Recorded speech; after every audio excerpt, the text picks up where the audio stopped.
Welcome to part 3 of the Automating Workflows web series with Mann Consulting and Jamf. My name is Patrick Watkins. I'm a channel manager for our managed service providers here at Jamf. And I'll be joined by my co-host today, which will be Isaac Ordonez, who is the director of technology for Mann Consulting. Before I let Isaac introduce himself, I just want to make a couple comments real quick. Last week, he was like, "Hey, Pat, I need you to look a little smarter next week." So I decided to throw on the glasses and rock the standard issue YouTube microphone. So you're welcome, Isaac. With that, tell everyone a little bit about who you are and what Mann Consulting does. Well, I'm not Superman. That looks more like you in disguise there. Stop. But Stop. my name is Isaac Ordonez. I'm the director of technology at Mann Consulting. We are a MSP that primarily focuses on Jamf automations for our customers. We work with a lot of varying industries. We've spoke with somebody from a venture capital firm last week and healthcare before, and now we are actually talking with somebody from Farmers Business Network, which is going to be a big change in industries. Yeah. And we love automating workflows, so Yeah, and that's and it. like Isaac mentioned last week, we had some really good insights from Avron Marcus, who's the director of product and technology at Index Ventures, and it was centered around patch management. He shared some best practices, and we discussed how to be tastefully annoying with end users. That was a big theme. And today, we're going to be discussing something similar but different, and that'll be day-to-day IT management and how to get better visibility into the fleet of your devices. Before I introduce our guest for today, I just want to call out a few things. First, be sure to stick around until the end of the conversation today, because my friend Melody will be dropping a link in the Zoom chat for you to enter to win some really cool prizes, like an Apple Watch and some gift cards. Additionally, all attendees will gain access to a special promotional offer from Mann Consulting. So again, be sure to stick around until the end. Second, we've enabled the Q&A function within Zoom Webinar. So feel free to ask questions at any time of any one of us, and we'll do our best to answer your questions.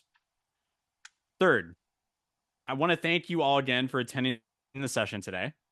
And if you missed the last two sessions, go ahead and head on over to the Mann Consulting YouTube channel, where you can catch up on our prior conversations. Last and certainly not least is what we're not going to be doing today. And for those of you that attended the prior two webinars, I'm going to sound like a broken record when I say this. And that is what we're not going to do. And this is not going to be death by keynote or by PowerPoint. This is going to be a conversation.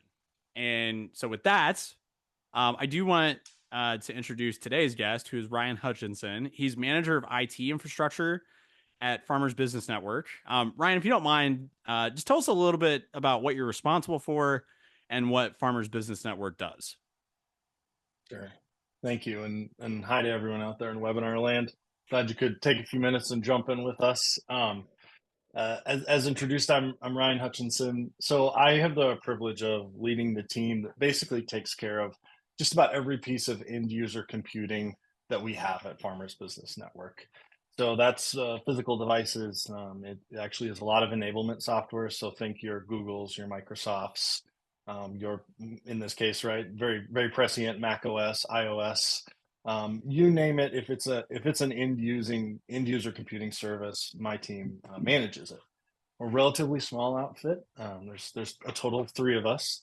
So, there's definitely something that I think is shared across many industries. Lots of people that need help in lots of different ways, and we're often the team that, if we're not helping them, we're the funnel point, and the connecting piece to the other teams. So my team really specializes in not only solving the issues, but a lot of the customer service aspect of kind of that day-to-day IT interaction. And so I'm really excited to talk about ways that we approach that, especially I think if you think about Farmers Business Network, and if you have a chance to want to just peek at it, fbn.com is the website. It's totally free to go there and check it out. If you have some farming bent in your family somewhere, shameless plug, go ahead and share that with them. No, all kidding aside, what FBN does is we are basically, think of it as this is not copyrighted yet, but Farmazon. So we kind of do a little bit of everything in terms of bringing the farmer directly to ag-related items, whether that's like, think of it as like data manipulation or actual input output that comes off your planter or your combines. We do a ton of data analytics from that aspect. There's a recommendation platform. There's a sales component. We actually do a little bit with product recommendation. You can actually find your next tractor through a FBN partner.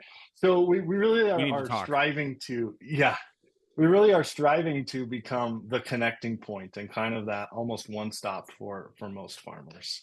We do a ton with That's super cool. financing as well. So it's a really interesting and I think kind of one of those untapped markets. And so that's sort of kind of how we came about. There was a need, and here we are That's filling super that need. cool. Yeah. I guess maybe in that case, like it might have been easier for me to ask what you don't do for farmers. Just Yeah. because like you do so much. I'm curious, Ryan, and I want to start off the conversation with you today. And it's a really simple question, but I'll be interested to see like what your thoughts are on it. And that's why care? Like, why should anyone care about what's happening with their devices? Why does that matter?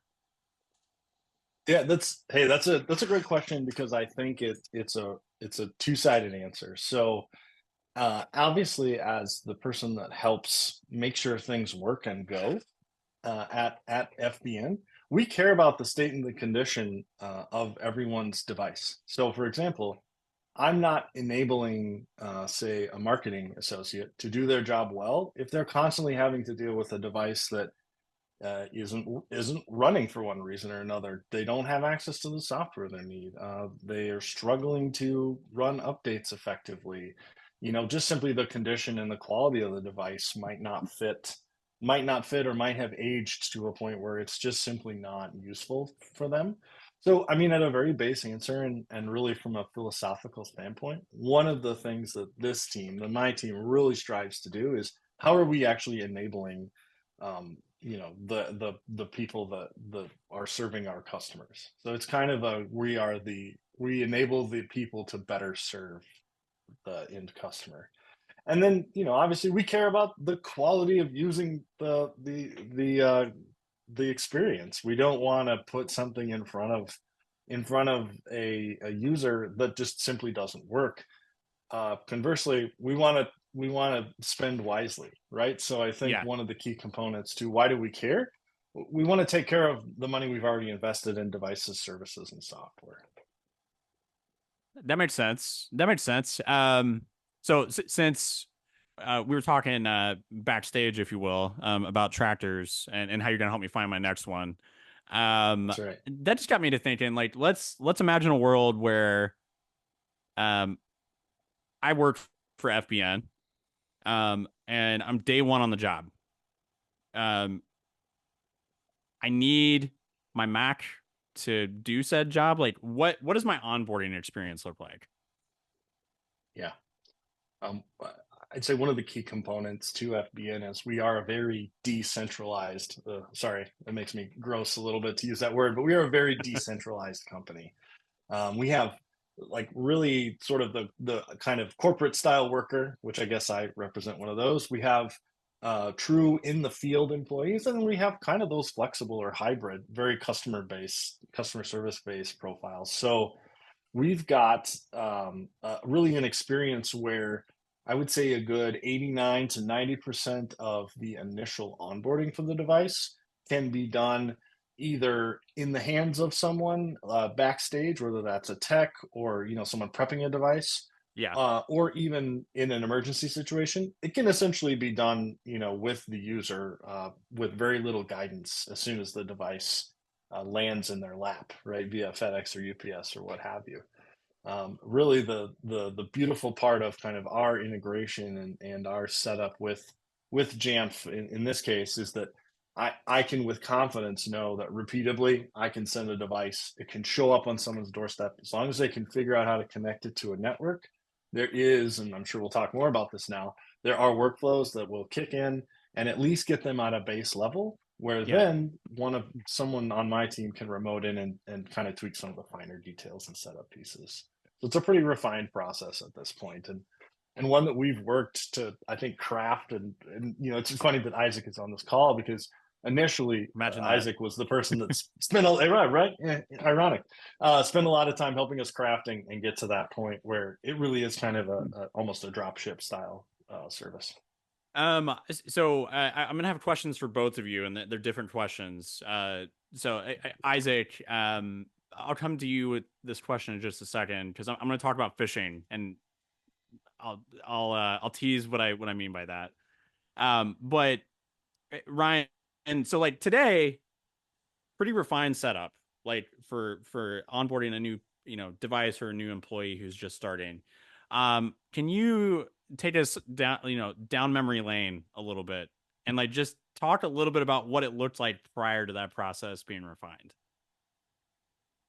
Yes. When I started in this similar role at FBN, we were a fairly small company. I would say under 400. And at that point, we did every device configuration just about by hand.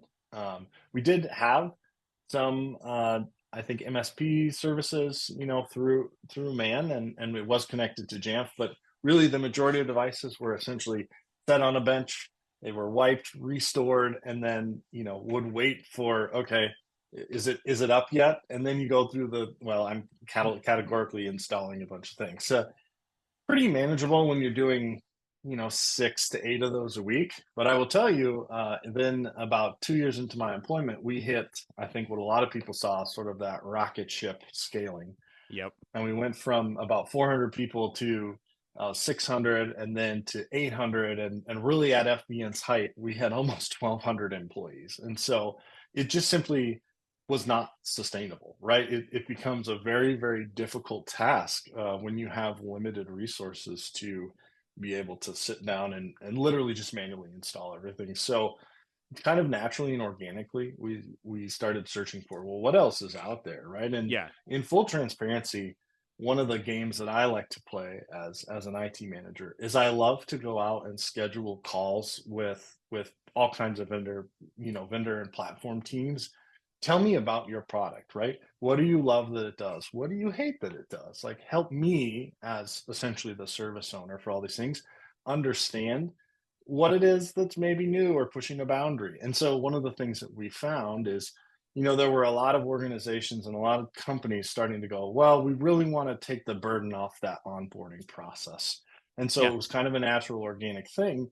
And, in this case, I'm going to call it luck and probably a lot of really good planning on Mann's part. But, turns out they had a great solution for that, which was helpful to us. And it definitely built right into the things we were already doing with Jamf in terms of managing our devices, and especially remotely and across our fleet.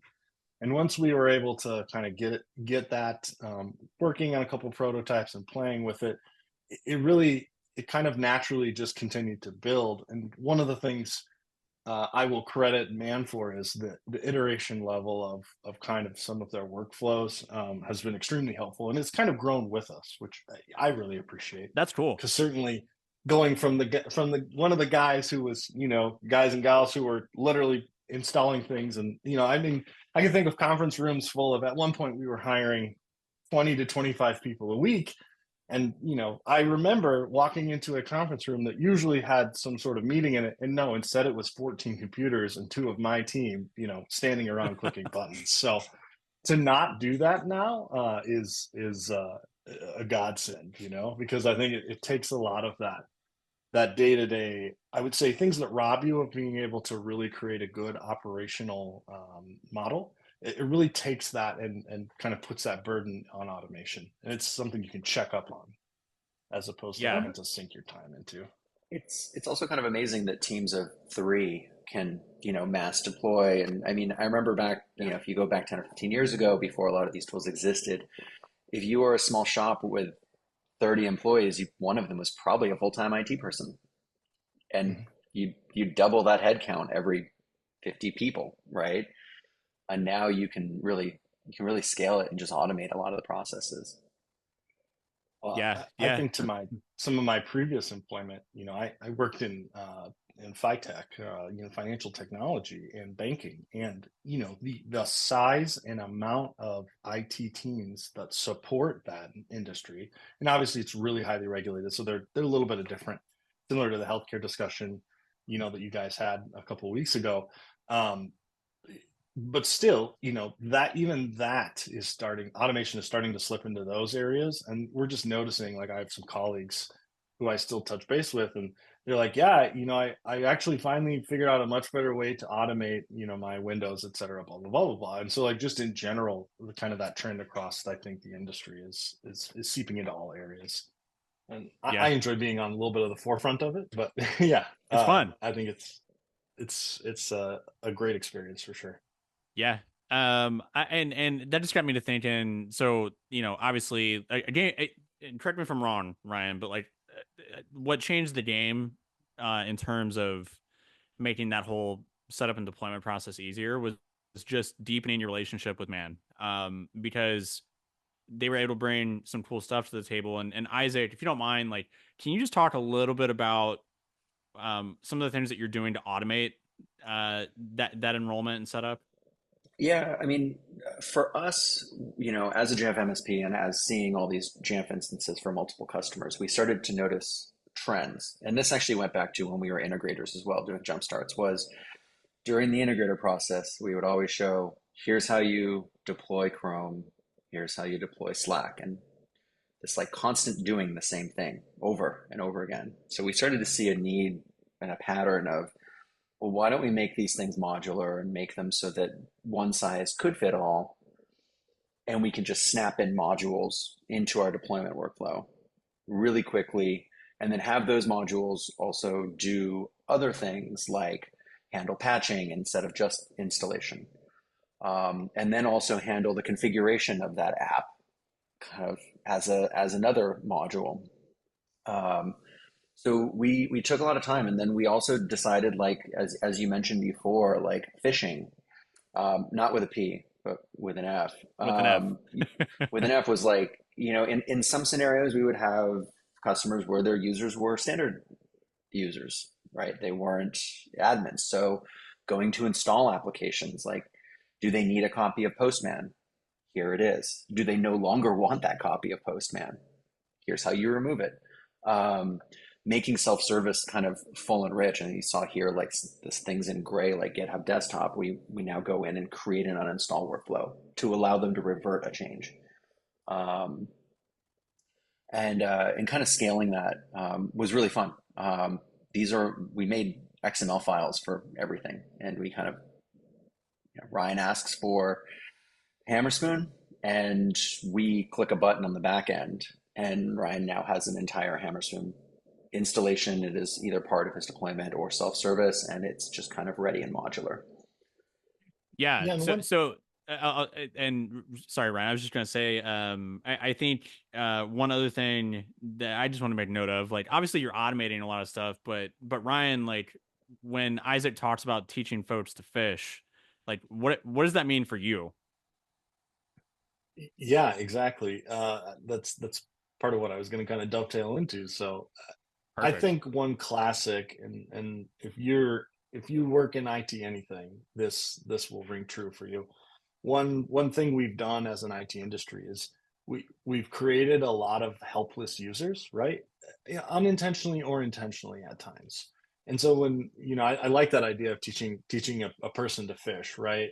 It's kind of the symbolism for, I want a user to feel confident that there is a resource available, that they can go to it.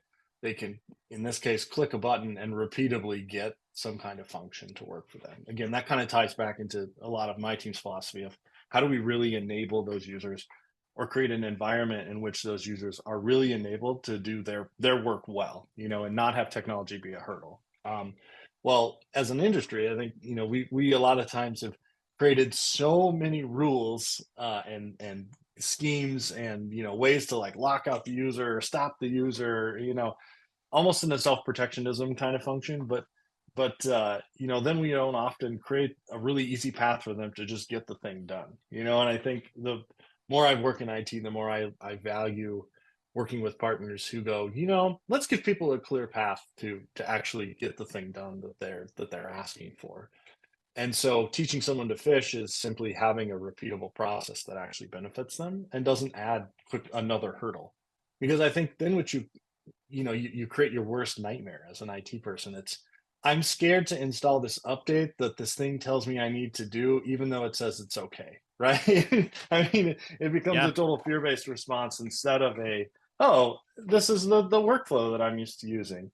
And so, I'll steal a little bit of Isaac's thunder here, but one of the things that really, I would say a change in the last year that's really benefited FBN as a whole is we found in Mann a really great partner that's created these workflows that does present, patch management options. It does present the ability for my end user to go, hey, okay, I see this logo. It's predictable. I understand how it works. Click. Thank God my update is done. Or, hey, I'm in the middle of a Zoom call right now. I can't, interrupt my Zoom call to run this install. I will defer within reason. Now, I will tell you, our environment's a little stricter, I think, than most, and I'm sure we'll kind of go down this path a little bit. We're very conscious on, what kind of, I would say, capabilities that our end users have, but we try to create that really curated environment where it's less of a burden and more of just a steering. I kind of think of it that way. So having a really predictable path is paramount for us because it really does then feel, I think, comforting kind of to that end user. Not that it's perfect. No IT management is, but No. we at least it's less strenuous than I think some of the alternatives, which you wake up in the morning and you just hope that update doesn't install when you're in the middle of your 4-page presentation. That will raise anybody's blood pressure for sure. Yeah. And nobody wants that, to your point. You spawned an interesting thought in my head, and I think I mentioned this before, but in a past life, my background was in security. Um, and so like all these topics that we've discussed, I do think have somewhat of a common thread, and that is obviously like making end users productive while also striking the balance of like, okay, how do I ensure that they're as secure as they possibly can be? And that balance oftentimes is tough to strike. And something that I've noticed, and Ryan, you did a really good job of, I think, teeing me up for this, so thank you. Um, is if we can make something easier on an end user, that usually gives us a better outcome as it relates to security, Yeah. because they're more likely to take action. Right.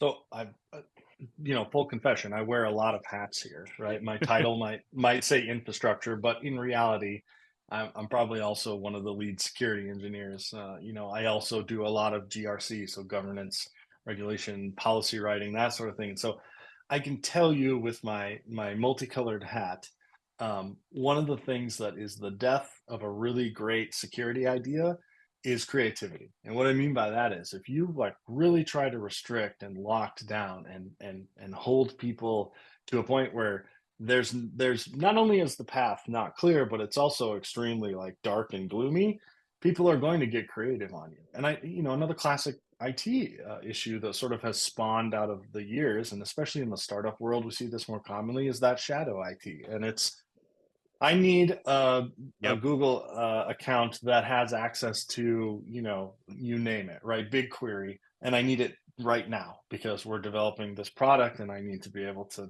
get all kinds of data into it and I need to interpret it. Hey, IT, can I have that? Well, I'm not really comfortable with that, and we're not really set up to do it. Nah, we haven't evaluated, right?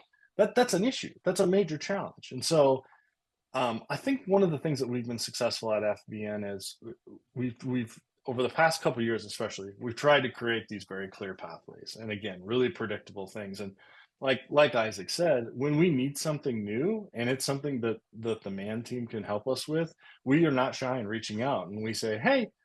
We need to tweak this approach. Oh, and by the way, we only need it to be available to this certain subset of users because those are the users that actually benefits.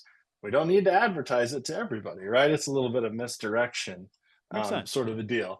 So I think, but effectively doing that and presenting it in a way that's really palatable with something like, the self-service portal, I think that's really paramount. And so if you, this is another point I wanted to make earlier. So there's kind of that joke of long live Jamf, death to Jamf, right? It's sort of the idea of there's really great things about MDMs, and then there's really terrible things. And one of the really great things is Jamf in particular, ultimately customizable. If you can Yeah. craft and you can code a little bit, and you're willing to be a little dangerous, you can make Jamf do some wild things. I mean, you can really make it do just about anything you want it to. And as Apple continues to invest more and more in enterprise IT, Jamf becomes even more powerful because it is so, I would say, open.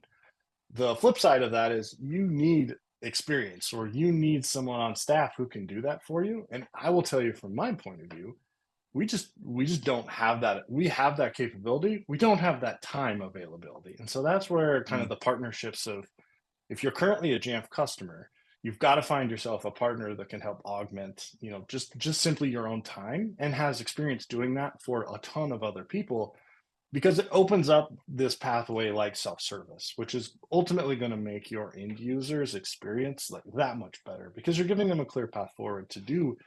And Isaac, you noted this: software installs, updates, even simple things like, I have this annoying, hotel Wi-Fi, and I don't want it there anymore. So give me a button that allows me to get rid of everything that's non-standard, in my Wi-Fi controls, or help me wipe out printers I don't need anymore. I mean, all those kinds of things. That's really giving your end user a path to success. There's also like if you, for example, if you have standard users, um, they can't manually run the updates that are built into Zoom or Slack or these other applications. And you have to constantly figure out each way to suppress each individual one, because you don't want your Yeah, staff to get prompted with, hey, run this something they update now, can't do. enter your admin credentials, and have Yeah, that come up every time they open Slack, because that's yeah. a bad experience. Hmm. So being able to bake those in, we found was really interesting. Like, oh, we'll just pre-build disable built-in updates. Yeah, and I would say that, truthfully, from a user experience and quality experience change since I've come into position, that's been one of the biggest challenges we've had. Is, as I mentioned earlier, we are much more, I would say it's a much more curated environment. We almost no one in our environment has all the time standing admin level capability on their machines. For example, even I do not, right? And we can get into the philosophy of why we do that, but a lot of it is, in our world, it's simply to protect the holiest of all holies, which is our customer data, and those sorts of things, right? Like, we really, that is a cornerstone of what we've built.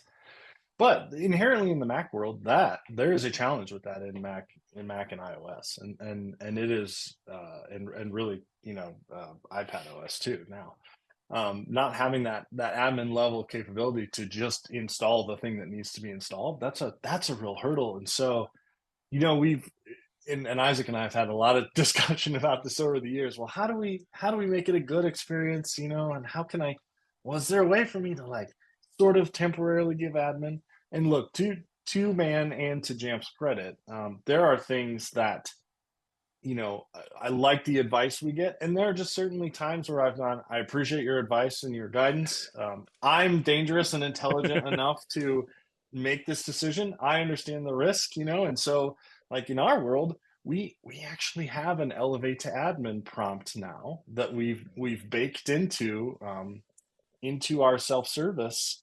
And when I have, That's it's a very cool. selected amount of people, but again, in our world, we're all about trying to remove those roadblocks, trying to make it a great user experience. If I have a one-off user that needs to update a piece of software that's not available in self-service, I now have a path through self-service that, one, I can log and track, but two, gives them a good experience where they can now get past that hurdle. They don't wait for me.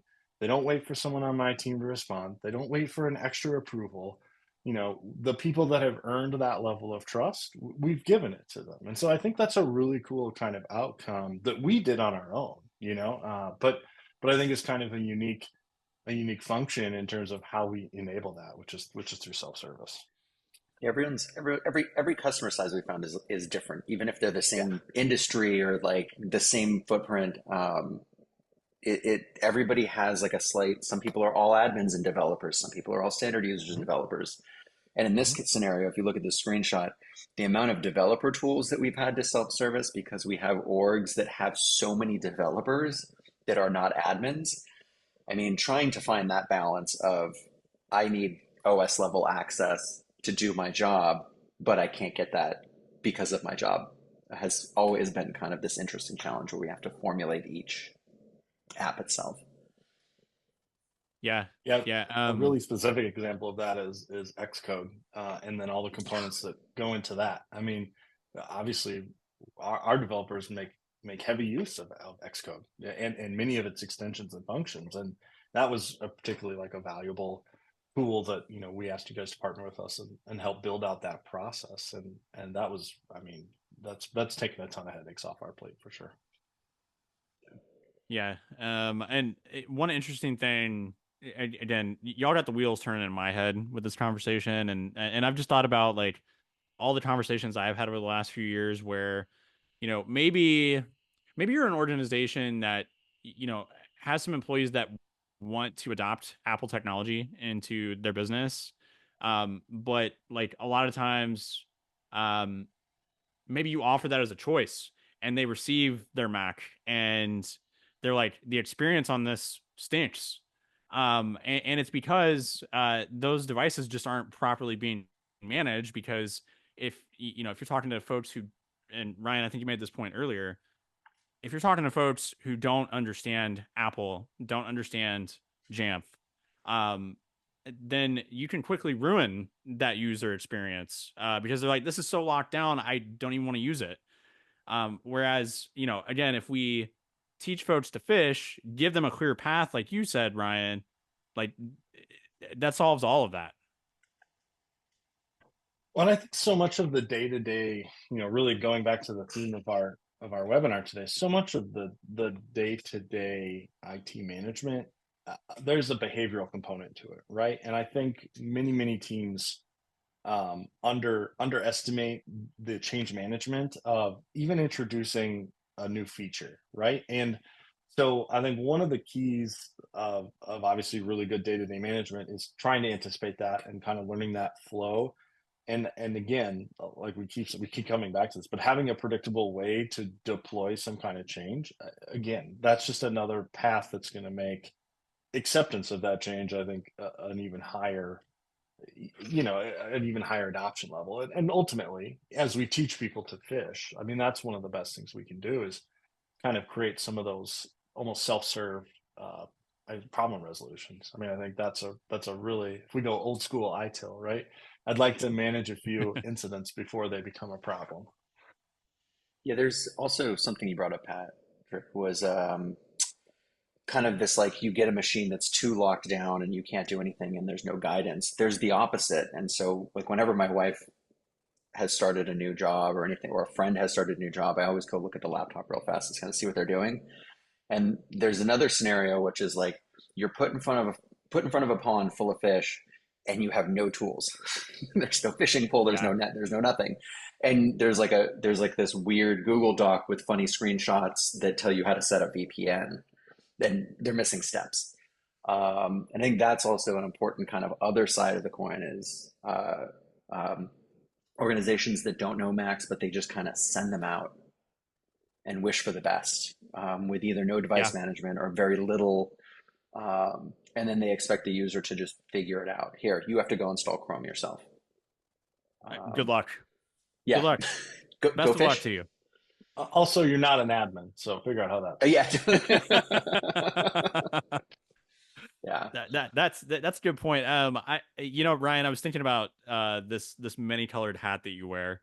And it occurred to me that I think, and correct me if I'm wrong on this, I'm happy to be wrong, but um I do think that you can make the arguments, and I know you and I talked about fighting before the webinar, Ryan, but I think you can make the argument that in a lot of ways, like IT and HR are like this especially when it comes to like the employee experience. So What are your thoughts on like users' interaction with their devices and their job satisfaction?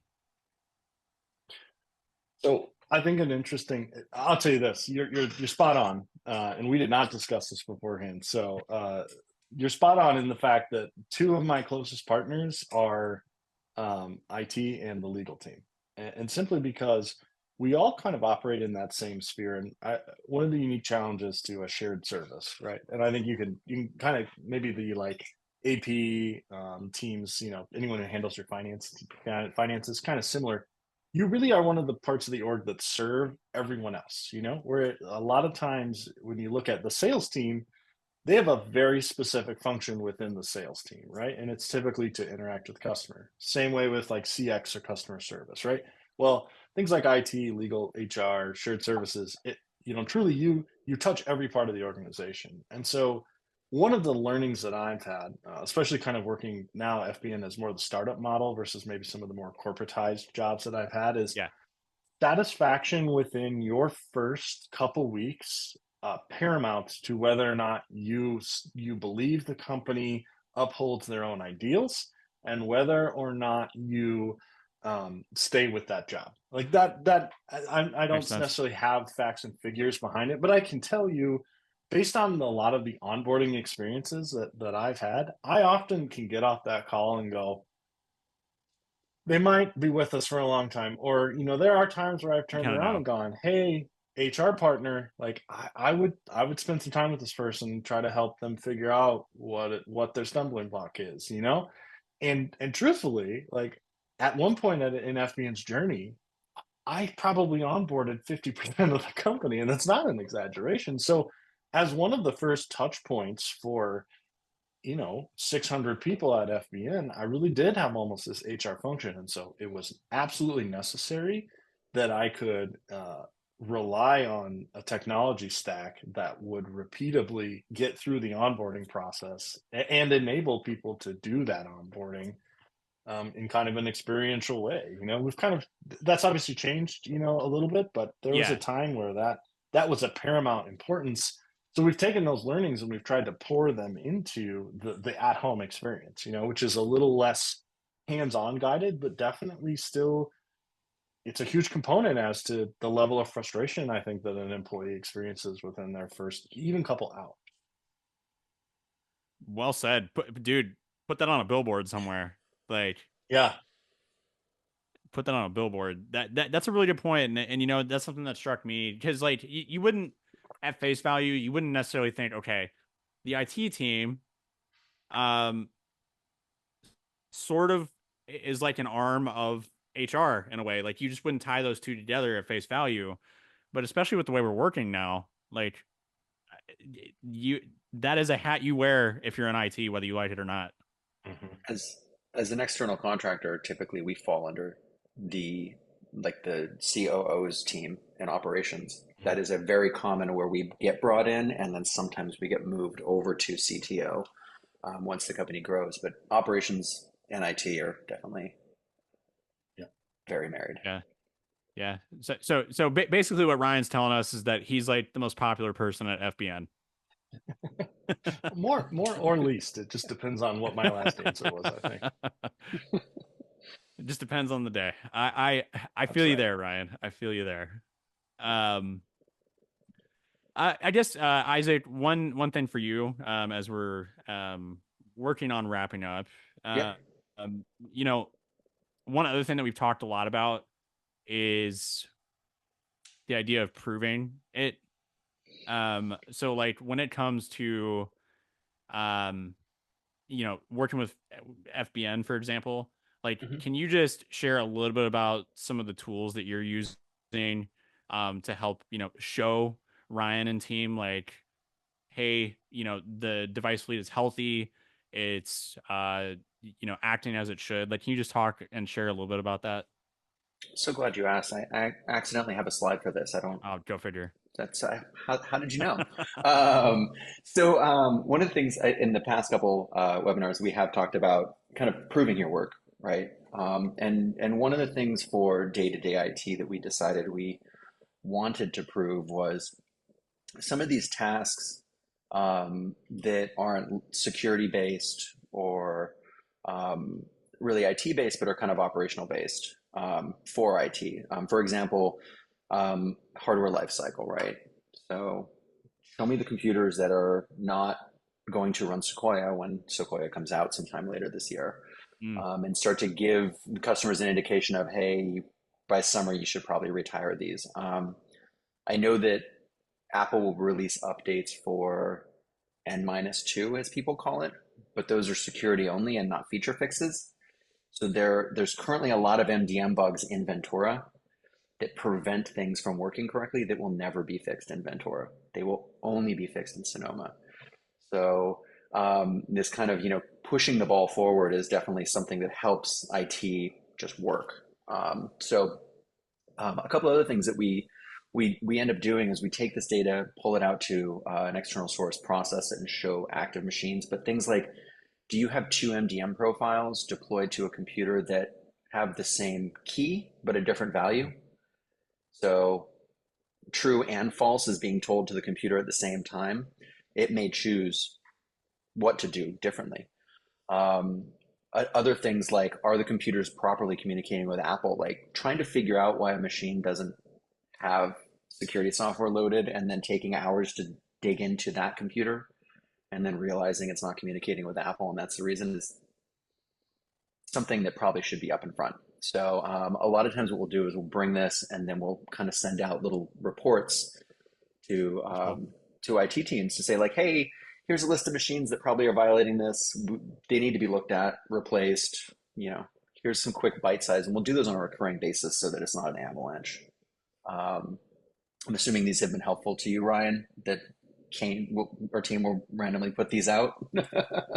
Yeah, let me give a real world example. So I just got the offenders list, if you will, of devices that are running that are still on a version of OS 13.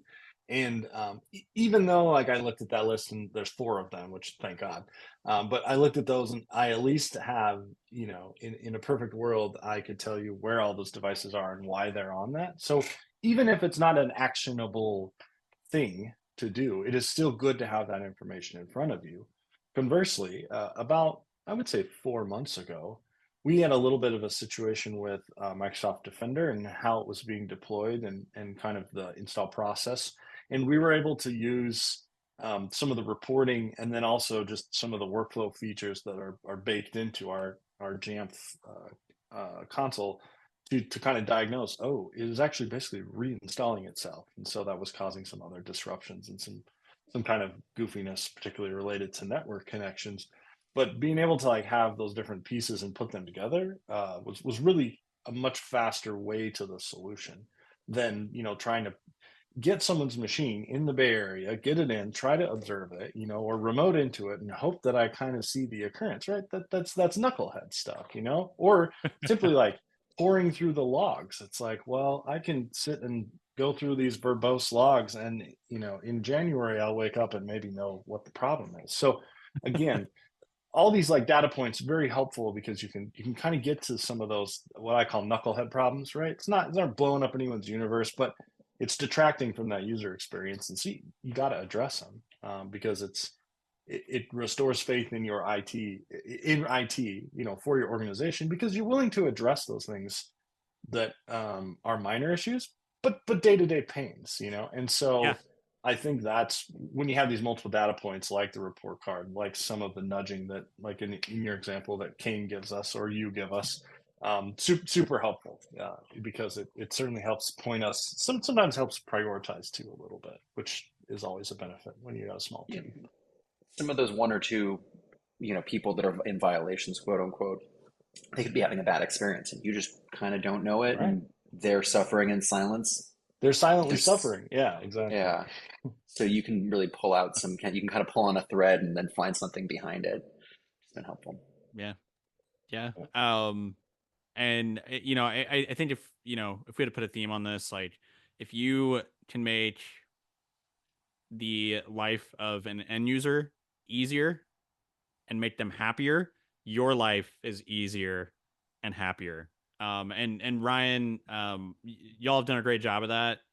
and man, the man team, Isaac, everybody else, like you've done a great job of supporting that as well. I don't see anything in the Q&A, but as we wrap up here, Ryan, I want to go to you real quick. Like, if you had to give advice to anybody listening today, to, and this is a tall task, so I hope you're ready. If you had to give some advice to anybody listening today about how to improve their day-to-day IT operations, what is that advice? Sure. Big question. I'm a bit of a philosopher here, so hang with me I if like you're it. on the webinar. I'm with you. I think truly at the end of the day, your function as whatever you call yourself, support team, operations engineer, whatever that looks like, your ultimate goal is to enable the other people across the organization to do their job a little bit easier and sometimes even maybe a little bit smoother or with at least less hurdles. And so, like, if I had to knock it all down and build it all up today, one of the things that I would do is get an interview with a different job type across all parts of the company and really ask those key competency questions. What do you need to be able to do without fail every day? Mm.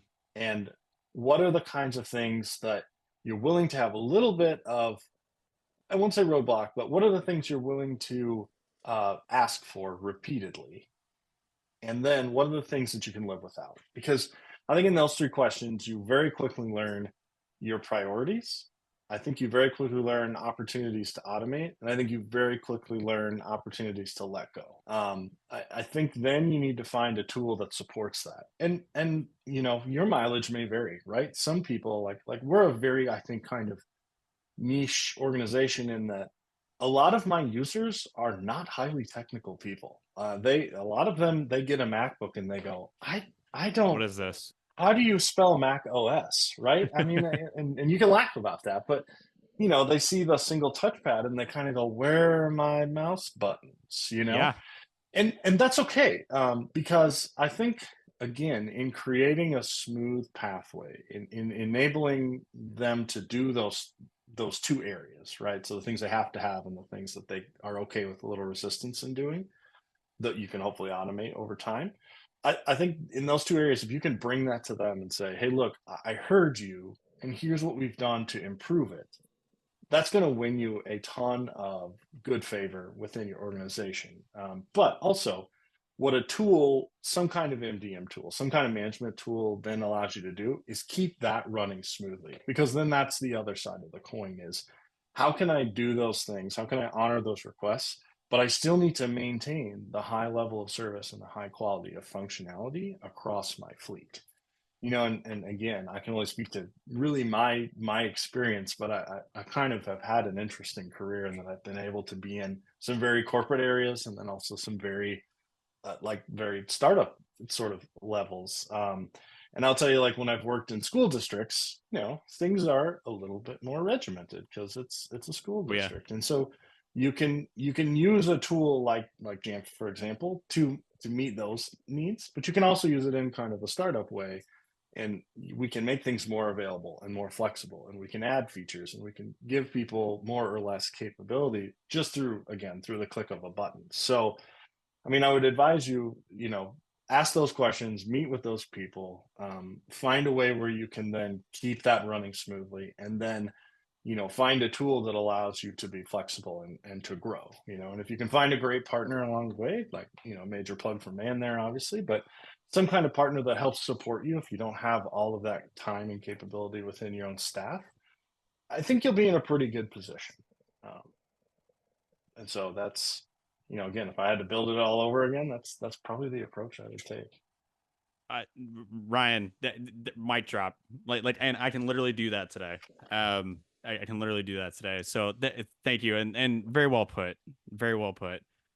Isaac, I want to turn to you. Couple questions. One, I think I mentioned at the beginning there was a promotion available for all attendees from Mann Consulting. And here in a moment, Melody is going to be dropping the link for the prizes in the chat. So be sure to check that out. But Isaac, if you can talk a little bit about the promo and then how folks get in touch with y'all. Sure. So our promo is we are offering 2 free months of our workflows for any new customers that would like to take a look at and see how we automate things at a large scale and stop creating their own workflows to install Chrome when somebody already has. Millions of people already have at this point, I feel like. You can reach out to us, mann.com/jampro. That's man with 2 N's. One N will take you to some other consulting Wherever. firm that does finance or something. And then you can drop us a line at support@mann.com. You can find us on our website. I'm always on the Mac admin Slack. I'm just at Isaac, 2 A's, 1 S. And Mel has dropped actually a link to it in the chat, so you can copy and paste it. Thanks, Mel. Thanks, Mel. And Thank you, Mel. appreciate that. I just looked through the Q&A. Nothing's come in, but again, if you are a little shy today and have a question that you might want to ask, again, feel free to reach out to Isaac and the Mann team. I just want to say as we wrap up this series, Ryan, thank you so much for carving out the time to hang out with us today. I think your insight into the world of IT is really cool, and you offer really unique perspectives. So thank you. And Isaac, thanks for being an awesome Jamf partner. I mean, I just want to also give a shout out to our Jamf Partners team. Everybody on it so far, for as an MSP and all the other partners that are secretly watching this webinar, you probably also, have big love for them. So thank you, Pat. You're very welcome. You're very welcome. All right. Well, that's all, folks. Appreciate you tuning in today. And who knows? Maybe we'll be back in the future with another web series.